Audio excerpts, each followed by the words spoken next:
Ouais, salut, c'est qui fume la télé. Jeudi 19 janvier 2022. Bon, ça c'est pour Blachier en fait, hein, parce que Blachier c'est quand même le seul mec, ma chaîne va bientôt avoir 1 an, et le seul qui m'a fait avoir un avertissement c'est Blachier.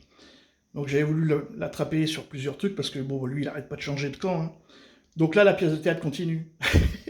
Il nous l'a, comment dire, bon alors il a été de tous les camps. C'est le gars qui est de tous les camps. Moi je suis pour tout le monde, quoi, parce qu'en fait il a une boîte, et donc, il fait du business, donc il est pour tout le monde. Lui, tu vois. Ça, c'est...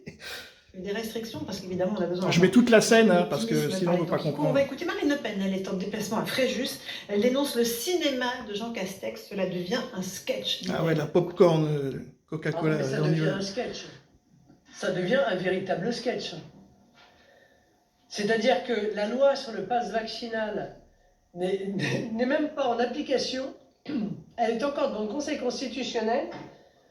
Que le gouvernement, qui a fait un cinéma absolument incroyable, anxiogène, en expliquant que c'était limite la fin du monde et qu'on devait accepter de limiter l'intégralité de nos libertés, vient nous expliquer qu'il va procéder à la levée d'un certain nombre de contraintes. Tant mieux. Je ne peux que me réjouir de cette décision. Il y a une vraie incohérence, Dr Blachier, ou pas, entre certaines mesures de restriction et le pass vaccinal. Il y a une erreur d'appréciation de la situation économique, il ne faut pas douter, mais ce n'est pas le politique qui en est responsable, c'est ses conseils.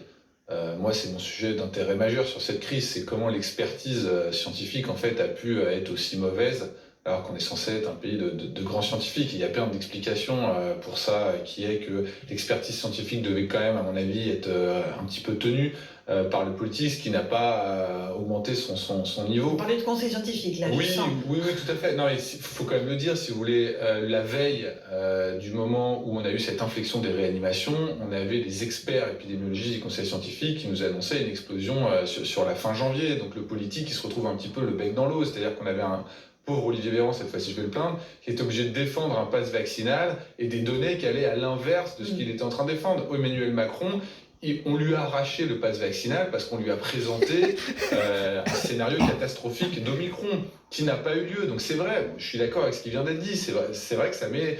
Donc là, moi je l'avais dit, il va être obligé de faire un 180 degrés, c'est ce qu'ils font aujourd'hui, mais je préfère quelqu'un qui fait un 180 degrés quand ses conseils l'avaient trompé, plutôt que quelqu'un qui va s'entêter alors que toutes les courbes vont dans l'autre sens. Donc je pense qu'il a raison de le faire, mais effectivement, il a été très mal conseillé. Et on a eu une mauvaise appréciation, c'est ce que disait Karim Zeribi tout à l'heure, c'est-à-dire que comment on pouvait avoir un conseil scientifique en France avec certains experts qui parlaient de roulette russe, alors qu'on voyait qu'il y avait une baisse des réanimations, alors qu'il y avait une explosion... Il parle de tous les mecs, il était d'accord avec. C'est énorme. Je ne comprends pas, je ne comprends pas comment ces experts ont pu tenir ce discours-là.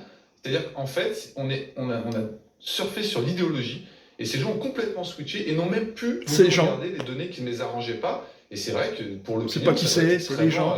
interrogeant, ils doivent se demander les scientifiques, qu'est-ce qui s'est passé, et après le politique doit bien se débrouiller avec ça, en semblant que tout est à peu près géré. Alexandre, voilà. Donc le gars, bon, il a senti le vent tourner, hein. Et lui, maintenant, il va se mettre du côté. De toutes les façons, il va y avoir un truc qui est sûr, c'est que là, bientôt, là, dans 15 jours, 3 semaines, 1 mois, il y aura de plus en plus de Français qui vont dire qu'ils ne sont pas vaccinés. Voilà. Et on va se retrouver avec pratiquement personne ne s'est fait vacciner. Ça, c'est... Alors là, c'est... Je mise sûr, parce que ça va être comme ça, quoi. C'est les résistants, voilà, les résistants de la dernière heure, les résistants de la première heure, mais il n'y aura plus personne de vac. Et donc, du coup, Blachier lui voit le coup, donc il va essayer de se placer pour essayer de ramasser, quoi. Bon, c'est normal. Bon, allez, salut à toutes et à tous, shalom sur vous, à bientôt, salut, salam.